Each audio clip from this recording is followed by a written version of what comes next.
Yo, what are you doing right now? We are going to get real about men's issues, who Jesus is, and who we are as men in Christ. We're going to hear Trey, Jeremy, Michael, and Brad break it down. These guys call themselves the Cussin Christians. All right, guys, what is going on? He was an advisor to Clinton, and He's still a whack job. Stop it! Stop it! Stop it! But what are their conversations like every night? Are they like just in each other's kitchen? No, Well, that's what I sleep mean. in Could you different imagine beds. sitting at like the dinner table and just having like these intense debates every single night about Oh, I'd be worn out. Yeah. what you don't agree about? I mean, I think you could be you could be on separate parties, but like your core values would have to all be the same, right? Like, I mean, I could see where you know a woman might vote different than a man. I can see that, but like, I couldn't see the whole core value systems being left and right that far apart. Right? Is that grounds for divorce in the Bible? Is that legal? No, Political division? Yeah. I don't think so. Sure. Maybe it's in the Apocrypha. I looked it up Maybe it's one in time. Maccabees. I think the Watch only your language. I think the only grounds for divorce was actually Adultery. adultery. Yeah. And there's some interpretations of abuse was some type of yeah. abuse is also Yeah. could justify a divorce, but and that have been interpreted differently over the past 100 years. But Well, it's a good thing we got Jesus because we don't have to worry about The law. the sin of divorce. yeah, I know. Michael, you were talking earlier about old sayings that we don't Yeah. use anymore. I always thought, talk about finding a needle in a haystack. Well, a needle is shiny. It's a shiny object. And I don't think it would be that hard to find a needle. I mean, because it's going to shine a In light a on it. haystack? Have you ever Well- seen a haystack? Yeah, but I mean, I think it'd be harder to find a noodle in a haystack. I knew Because, I mean, so I use that. they kind of blend in. Yeah, I'm like, yeah, it's the same color. It's the same shape. It's not a shiny, So you use chrome it. object. So you're I was talking saying- about a raw noodle, not a soft noodle. Yeah, raw noodle. So I'm like, hey, man, that's like trying to find a noodle in a haystack. I'm just making sure I get the point because We are a soft noodle would be simple. pretty easy to find. We are simple guys. Yeah, it's like piss poor. They used to tan leather with urine, so that's how they made their money when they were piss poor. Oh. Oh wow, I Interesting. didn't know that. Yeah, that's what they made money off of that. And then throwing the baby out with the bathwater was the baby always had the last bath. The father always took the first one, and then it went down. I mean, you imagine. I remember my grandfather and grandmother told me stories about that stuff. Oh. Like that's. I mean, they grew up in Virginia, poor farmers type stuff, and I mean that's how they took baths. I mean, and you didn't take them every day either. No, You got a pretty mouth. Everybody shared the same bathwater? it ain't Saturday night. Yeah. Take that bath before. I remember taking like baths with my little brother and stuff when I was a kid, and I thought it was gross. I mean, I was like 6 and he was 1. There's no telling any time he could just blow, I guess. Oh, yeah. you know. And then the bathtub, The baby Ruth in the bathtub. yeah. Oh my gosh, At one, it ain't a Ruth. no. One of the classic scenes of That all was movies. classic, wasn't it? Yeah, And then he Bill ate Murray with the Baby Ruth bar in the pool. Didn't he pick it up and eat it too? Yeah, Yeah, he did. man. It was classic. All right, it's just it. pretty good. Originally, a piece of information about that movie. He never had any lines originally in the movie, and he transformed it with all the stuff that he did. The character. Everything was ad lib. Yeah. And that, I guess the original tape was like 6 hours long, and they had to. That's why when you watch the movie, it's kind of hodgepodge. It doesn't does really jump flow. around. It doesn't flow real well sometimes, but Caddyshack. Yeah. Yeah. Could you imagine editing that? Oh, man. Yeah, with that much raw footage and trying to figure out what we got to keep that. You take We our- got to keep I that. know that was their problem because especially Bill Murray was ad libbing through everything. Yeah. Especially the He would have been a lot of fun to work with. I mean, it would have been a lot of fun to work with him. I can't imagine. I mean, even the stuff he does now is fun. Oh God. I mean, he's hilarious. Oh, guys, missed everybody last week. I was out of town. Something came up with you guys, Yeah. so we circled back full swing. All 4 of us in the place had an amazing chat with Bill Toady on the last one. What a guy! We last week. Impact Ministries and why we were formed came to fruition as on Wednesday I got a phone call. Some lady saw my stepson at the gym, and he was wearing one of our shirts with the seal on it.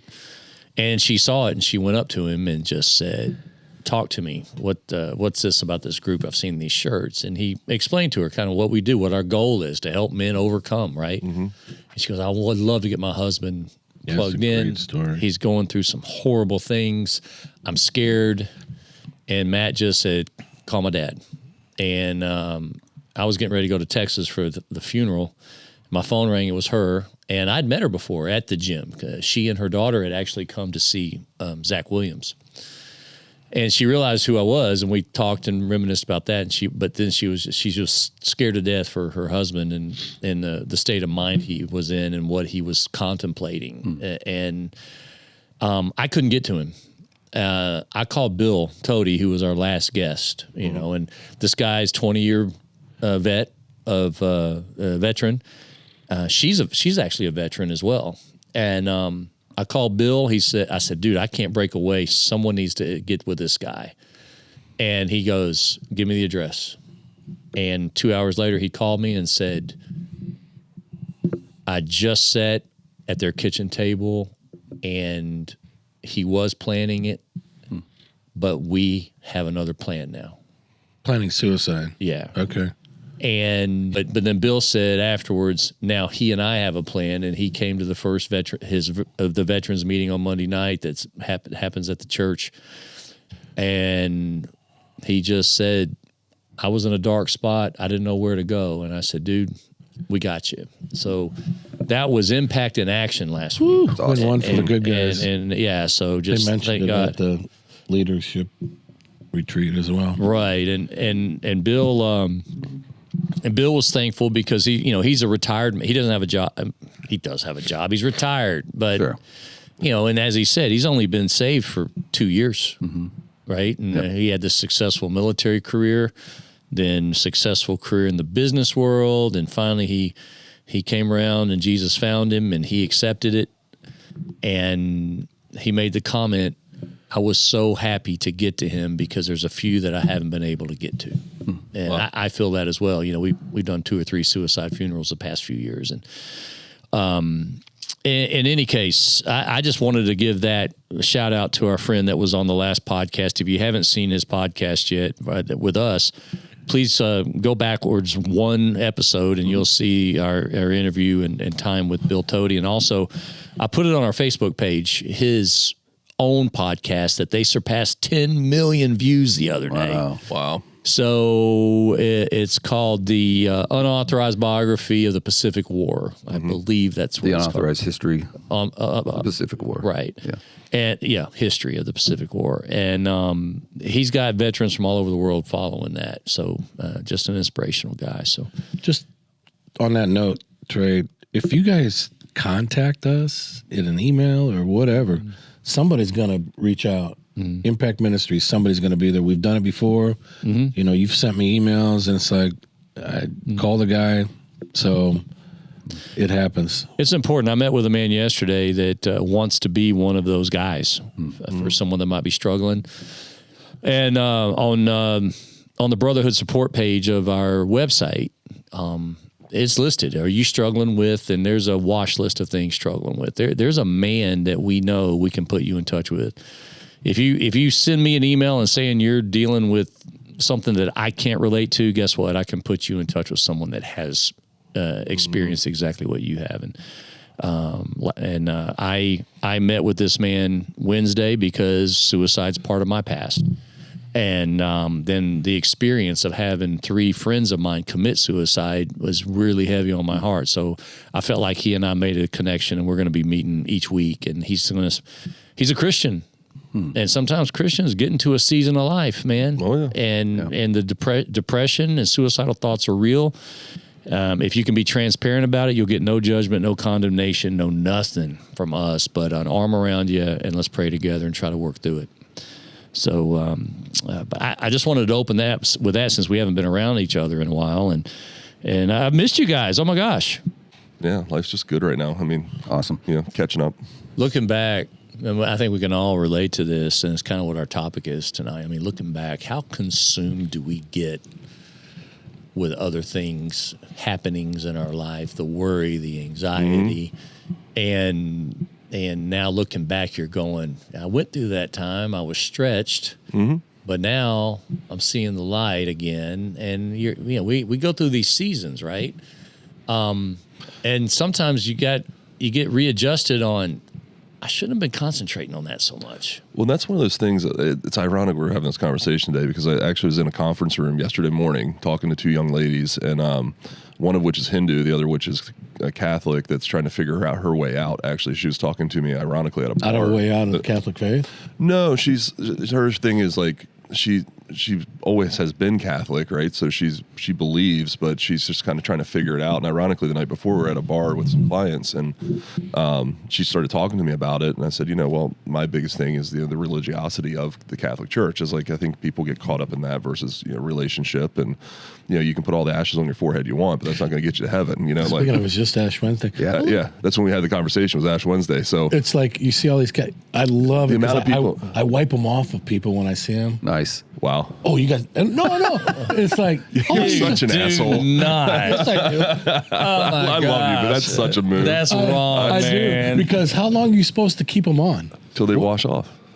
Well, so that's next morning when you take a shower. Or that evening. Well, if you would have seen the amount of if people you in had this Michael bar Thomas with ashes around, on their forehead. it would be within the first Really? hour. Oh yeah, there's probably if there was All the 70 put- people in the bar, I bet 40 of them had ashes on their forehead. Wow. Now, do you do the ash yourself, or does a priest No, have priest to do does. it? priest Remember, does. man, You have that to you go to are the church with the thumb. and have some Yeah. dude. Remember, man, that you are dust, and to dust you shall return. And it's made out of the palm fronds From Palm Sunday. from Palm Sunday. Wow. Right.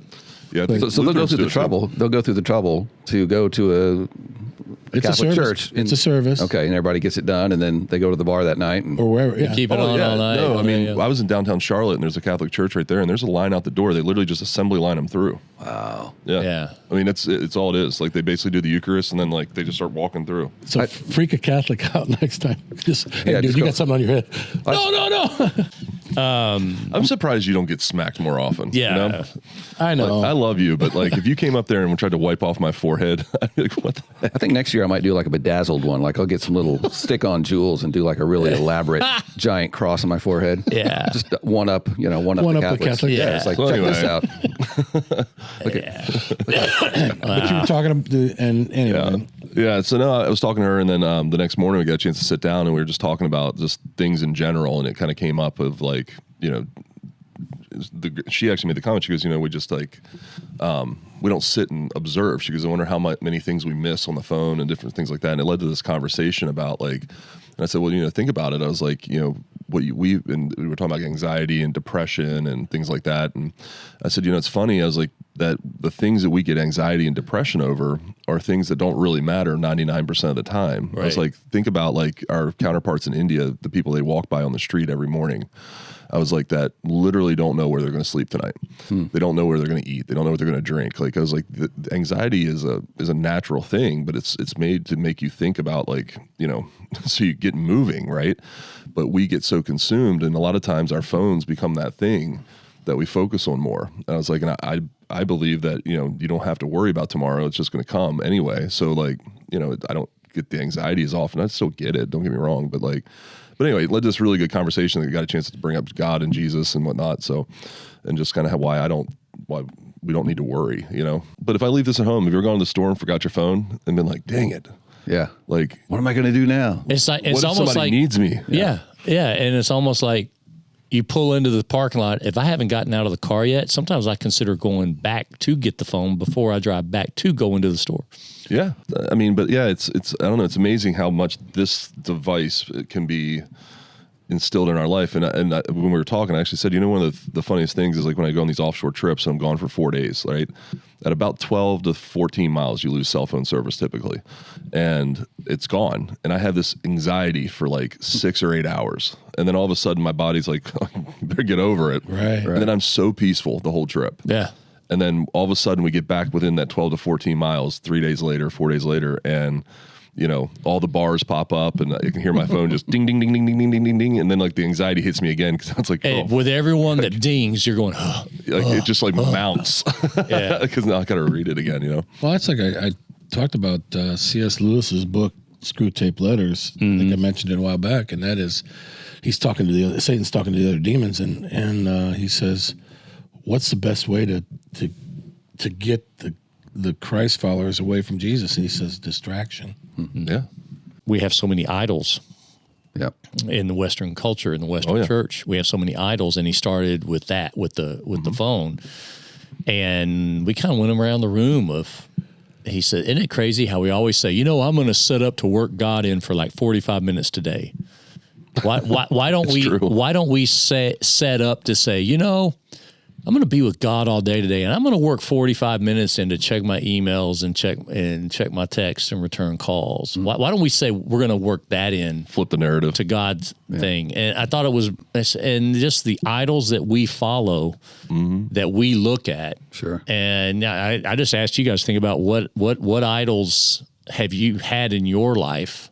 You just said your phone, and maybe Louis, just talk about what this distraction is, what this idol, what is that golden calf that has been made for us, or that we've made. Well, to keep us from focusing. They can even be good things that are just out of balance. Absolutely. There's too much focus. Right. For me, I think in the past, I may have wandered into that realm with playing on the worship, playing on the worship team, because for 12 That's years. an interesting comment right there. For 12 years, my wife and I both played twice a month, for like 10 years uninterrupted. And I love doing it. It's great. It's serving. But the thought of that being taken away from me would have devastated me. It would have been like, oh no, my life is over kind of thing. Right. And I think when it gets to that point is when it can become an idol. Right. And so I think obsession, idol. Yeah, I think something like that. Sometimes we have to evaluate ourselves and say, okay, what if my phone broke, or what if I couldn't play guitar anymore? It's like, would I be devastated, or could I still rejoice in my relationship with the Lord? Like, would that be the top thing? Mm-hmm. So it's like whatever is taking the place of God, or whatever is competing with our affection towards Him, is something we gotta. So yours is great intentions. Actually, ministry focused was an idol for you. Sometimes I wonder, because there's a lot of opportunities to serve. Anytime you're at church, everybody's very encouraging. They're like, thanks for helping out, and it is a good thing to serve. But I think you can wander into that space where it becomes, more important than your relationship with the Lord. That's why I asked you about the work-life balance. Is the job overtaking your, like I had said before, that order that God wants us to be in? Seek first the kingdom of God and all His righteousness, and all things will be added unto you. That work-life balance. I don't do it anymore. I mean, there was times, especially when I was in a different division, I'd leave on Sunday and get back on Friday, and it was like, man, it was tough dealing with criminals. And so I can see where your job can be an idol for you. And I just wondered if you're struggling with that. I think that God gave me this job in this move, right? He's put it in front of me, and he wants me to honor Him through what I do there, right? So I'm very dedicated to what I'm doing.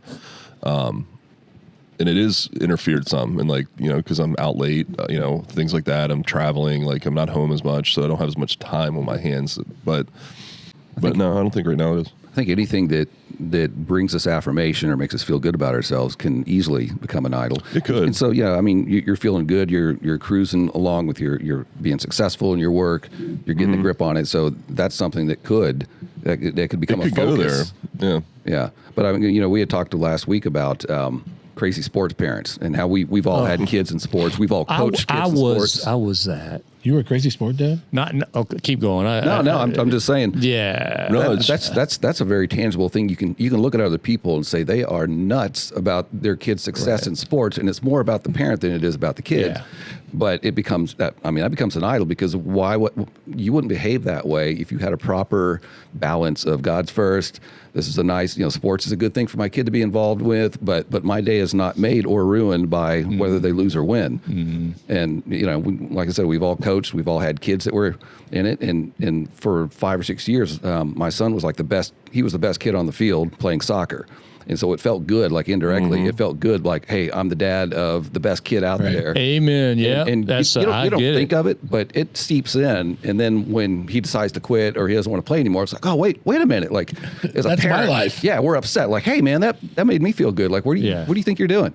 So, Yeah. No, there's a guy at my kids do the NFL flag, and Gary Miracle's the commissioner over there, and the commish. And so this one coach, they were beating this team pretty good, and the coach starts yelling at the kids, not his kids, our kids.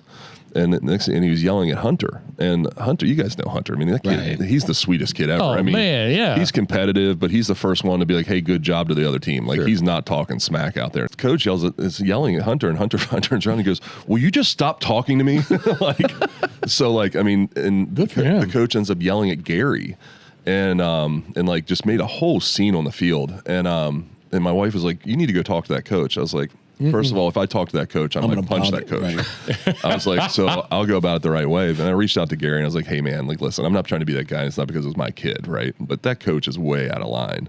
I mean, he should not be yelling at the kids. I mean, they want to yell at the kids for talking smack, but the coach is yelling at our kids. Like, he needs to keep to his team, like, whatever. So anyway, we handled it the right way. And, the coach apparently got talked to, but, it's just crazy why you would be so upset over a 10-year-old flag football. It's not even tackle football. Like, it's flag freaking football. You know what I mean? Yep. Like, Yeah. Everybody thinks that their kid's going to be in the NBA, in the NFL, in MLB. The chances of the numbers are for a kid to be in the MLB is like 1 in 6 million, I think is what it is. Maybe. That's 1 in 6 million Little League players. Right. Not 1 in 6 million kids. That's 6 million that actually play Little League. Yeah, it's wild. And you know what I mean? But you have the context and the experience of playing football at the highest level to realize, I mean, you're one of a small fraction, 1 of 10 million or whatever, of that got your whole college paid for. Then you are one of even a smaller amount that got a shot at the NFL. Yeah, I mean, that's my thing. Is like, listen, if you guys make it, great. But then, like, I look at TV, and I'm watching the combine or whatever, and I'm like, Hunter, I just want to show you why Daddy's telling you this. 4.3. Yeah, look at Mommy, look at Daddy. You don't have those genes. Well, it's, we talk a lot about what we fill ourselves with, right? And I was going through a bad time. This is when I was in the bottom of that pit, and my outlet was Garrett. Yeah. My outlet wasn't my marriage. My outlet wasn't focusing on Jesus. My outlet was focusing on. Yeah. And I wasn't that parent to sit in the stands and make a scene, but I was that parent that said, I'm going to give him everything I can to foster to help, help him develop. Sure. So if it was coaches, we talk, and that turned out to be all I ever really talked about with my son was baseball and football. Mm-hmm. And I look back on that going, yeah. Now I had a friend that we lined up, after I got through coaching and transferred Garrett to the high school coaches, right? There was a dad as part of that group that, kids are going through tryouts, they're freshmen or sophomores in high school and to go to the high school team. And this one dad I'm sitting next to, and he goes, I think he's going to make it. And I said, why is that? And he goes, well, he has a lifetime batting average of 677. And I went, what are you talking about? The kid's 15, 16 years old. He has kept his statistics since he was in T-ball. That's weird. Yeah.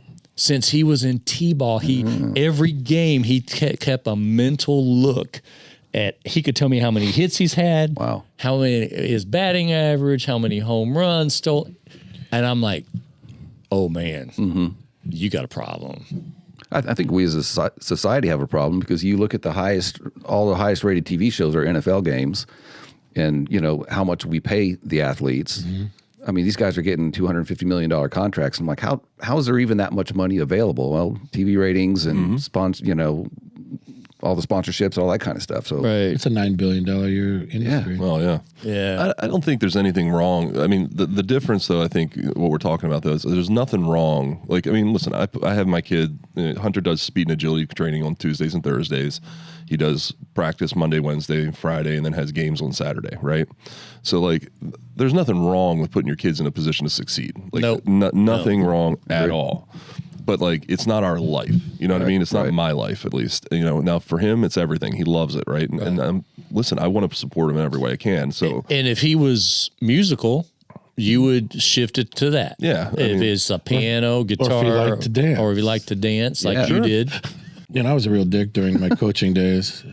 Kids, parents, whatever. I was really going through a rough time, and so some of the things that I look back on now that I really feel bad about that. If I ever see one of these kids or parent, I'll apologize for. But it was my idol because it was like, okay, I'm coach now. Our kids are going to go to the Little League World Series.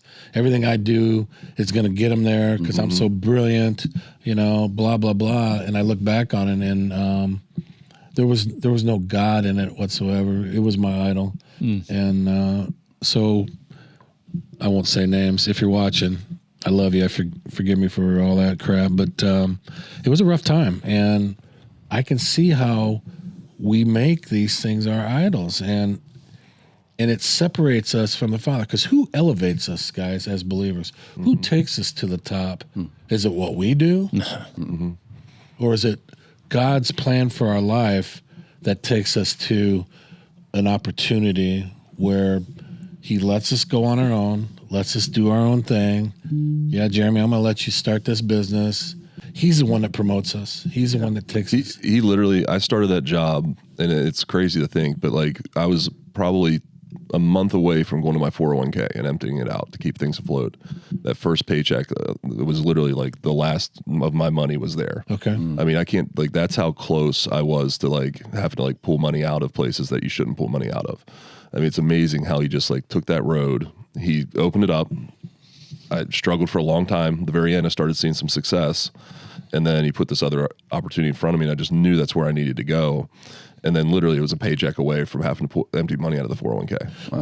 What were you doing? I want to hear what you were doing during that time. What was your prayer like? Honestly, I just got to a point, and it was earlier in the year where I was like, when I was just like, I mean, it was actually this time last year, right before I was supposed to go on a cruise. And I think I told you guys I went through a really, really dark spot. You were. And like, I mean, it was really dark. And like, I wasn't like, I didn't know what I was going to do next. And like, we went on the cruise, and honestly, I was an asshole on the cruise. Like, I mean, I wasn't very nice. I mean, I stayed out drinking at the casinos all night, get up early, and I'd be pissed off because I'm up early. I mean, it was, I wasn't doing the things I should be doing. And it was funny because I met that pastor on the cruise, and we started talking, and then like kind of the cruise kind of turned around from there, which is kind of interesting too, part of that story. And then when we got back, I was just kind of like, you know what, like you're going to take care of this, right? And like, I know you will. And that's when we pivoted to the CPAs and placing financial advisors, because that time tech was dead. Like there was no staffing for tech at that point. Like it was crazy.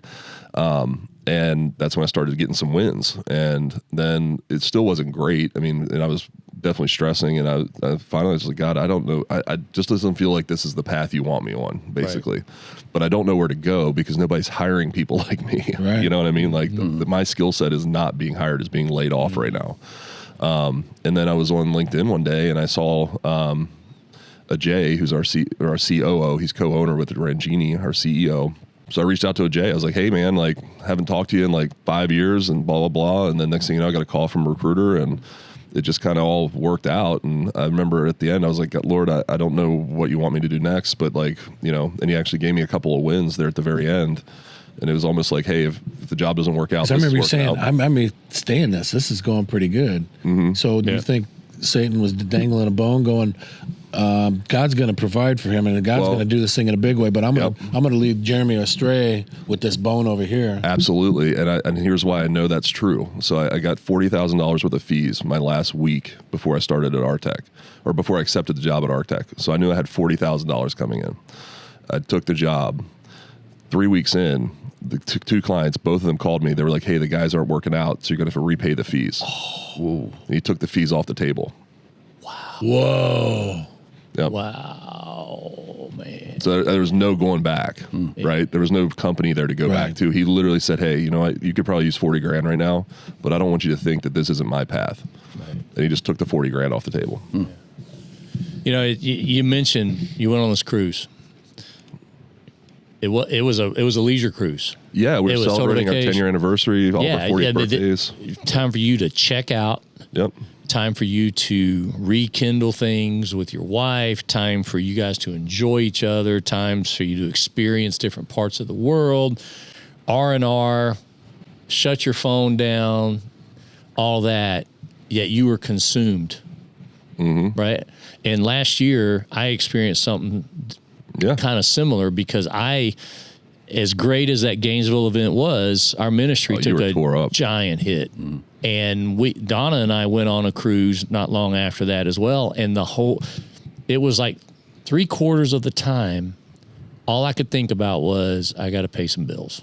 And it just brought me down, man. And I was so focused on the money part of ministry that I missed. Money was your idol. The money was the idol on that. Oh, yeah. And then one day, I'm at one of the St. Islands, St. Thomas, and we were on a catamaran cruise, and I'm sitting there with an umbrella drink, waist deep in this beautiful Caribbean water, and this guy comes up to me and goes, "Hello, mate." And I said, "Shrimp on the bobby?" And he goes, "Absolutely, I'm from Australia." And then he said, "I've noticed your shirt. Tell me about this group." And my whole trip changed. Yeah. And I was focusing on Jesus once again. It's weird how it took a guy from Australia that shared with me his story, near death, all these things. And ever since after that, all of a sudden the money stuff started, the money stuff started taking care of itself without me stressing and putting it up on a pedestal and thinking I got to do everything I can to fix that. Yeah. And it was one guy from Australia on the cruise, and I hung out with him a lot the rest of the time. I gave him a bracelet. He gave me some things from, some of the things from his church. It was just too cool. That's awesome. But it's, we had different idols at different times in our life, and the money. My kid's been one in the early days, still kind of is, because I really try to focus on how I can help him, and I can't. All I can do is give him to the Lord, and he's on a journey and he's working it out. You and your sports parent deal, you and a noble cause, man. I'm gonna play music and sing for Jesus, but it consumes you. Yeah. We all have something. Is there anything else that Do we make our wives our idols? Sometimes, let's obviously face it. we don't do it enough. Let's face it, guys. I married my wife for her looks, but not the ones I've been getting lately, I tell you. But she, and I think guys can do that as far as put our spouses first. And whatever we idolize can be taken away. And when it does, either we're devastated or we're angry. And then that just brings our whole world down. And so we've all slipped into this thing where we've idolized something we didn't realize we're doing it. And then like on your trip, when God kind of turns it around and you get your focus back on him, it's like such a relief. And then you look back and go, man, that thing that I was idolizing was making me miserable. Oh gosh, it does. It does. It might give you some short term, like little jolt, but yeah, it doesn't. And I found, with this guy from Australia, talking with him and his wife, he told me, can you please pray for this family member that was sick and things like that. All of a sudden, I realized I'm focusing on someone else in Christ now. I'm not focusing on woe is me now. I'm not focusing on that's got to get me from point A to point B. And it just totally changed the ballgame. Yeah. It totally changed the ballgame. I think also whatever you idolize, you have to keep feeding it. It has to keep, like, I need more wins. My kid's team needs more wins for me to be happy. I need to go to this combine, Yeah. I mean, this travel league stuff, I mean, it was every weekend. Hotels. Wore me out, man. And it was expensive. It wore me out. Oh, yeah. I tell people today, some of the best memories of life, but also some of the most stress I've ever had. Because when Garrett was going through it in high school, that's when I was going through my darkest stage. I didn't have the money to pay for it. I was scrambling, borrowing, everything else to get him to go to Atlanta to the World Wood Bat Championship in Atlanta, and all these perfect game tournaments and all that, and it wore me out. And I always tell people, man, that's a great place to be, but I don't ever want to go back. Yeah. I just don't.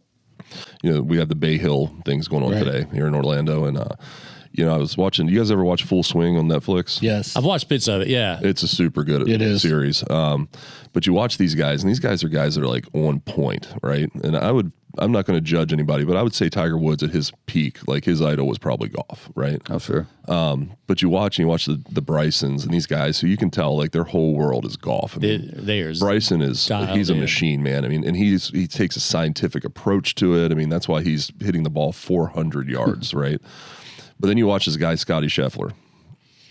And Scotty, at the Masters, which he won last year, his wife was pregnant and due any day. And they asked him what he's going to do if she goes into labor. He goes, I'm going to set my golf clubs down and go get on a jet and go home. And he talks about God all the time. Cool. He goes, I don't even care. He's like, I don't care if I win another match. He's like, it's whatever God has in store for me. He keeps God at the very center of his entire world. And he's the number one player in the world. How hard that is to do, because you have to put everything to be that good of a golfer. It has to be everything 12 hours a day. To be a professional musician. You have to do 12 hours a day. It has to be your priority. You got to work focus. your craft. Yeah. He is just so centered in the right places. I mean, it's unbelievable. Well, that's why if we put God first, the arrows are going to come. Yeah. He gets arrested, and the guy is calm, cool, collected, stretching in a jail cell because he knew it was going to work out. Yeah. Not because he's Scotty Scheffler, because he knew it was going to work out. What was the scenario? There was an accident, and he was traffic was being held up because of some accident. he had to get to the tournament. And he was pulling in to get to the tournament, and one cop told him to go one way, the other cop told him to go the other. He went the one way, and the cop that told him to go the other way got mad at him and was holding on to his car, and Scotty was just kind of barely moving. The guy fell, got a hole in his pants, and scraped up his knee, and assault. Boom, he's going to jail. Yep.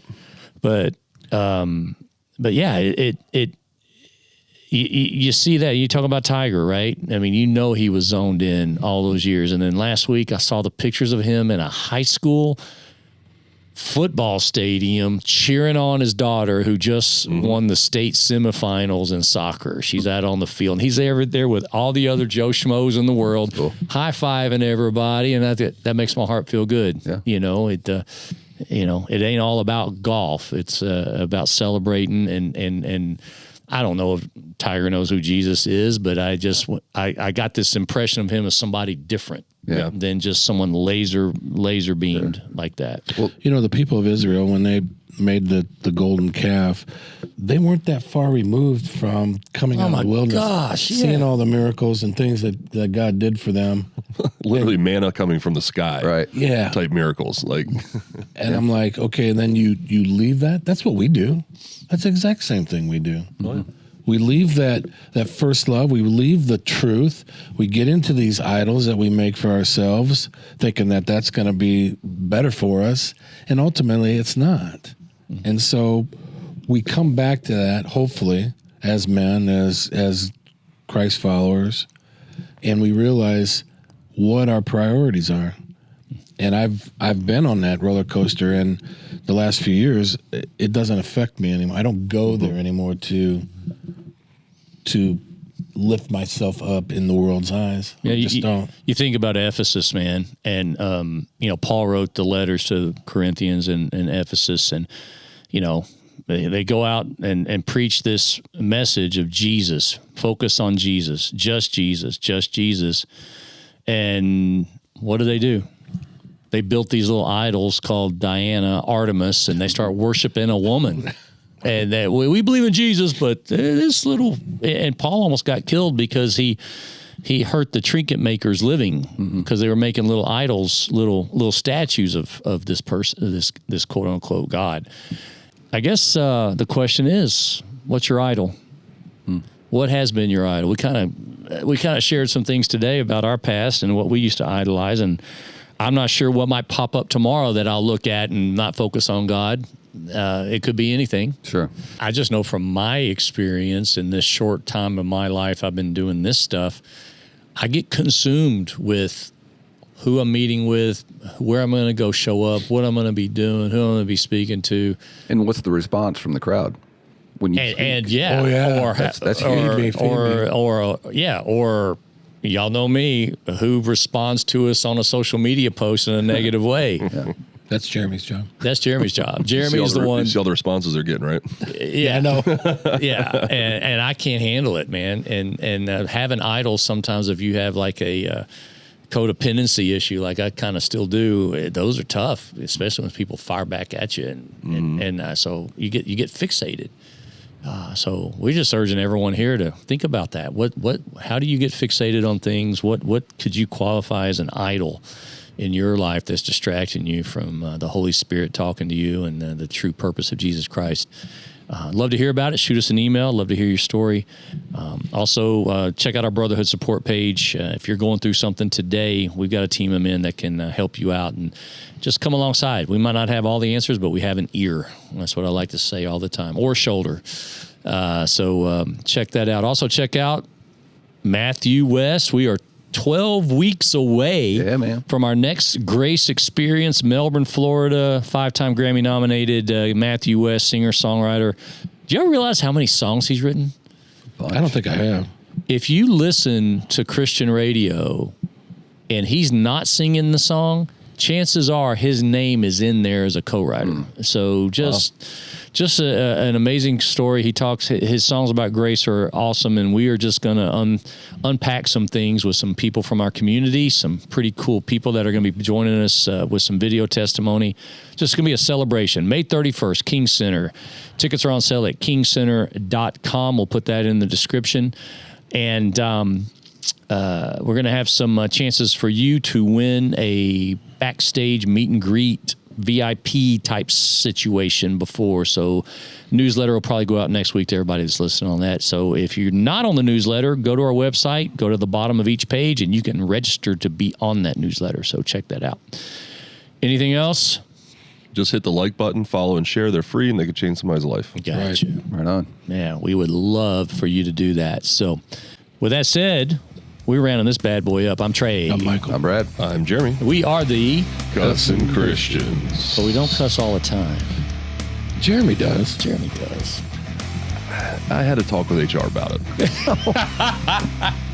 So it went that far. How about you, Cussin?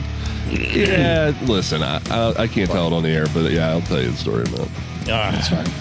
All right. All right, boy. Oh boy, Larry's coming.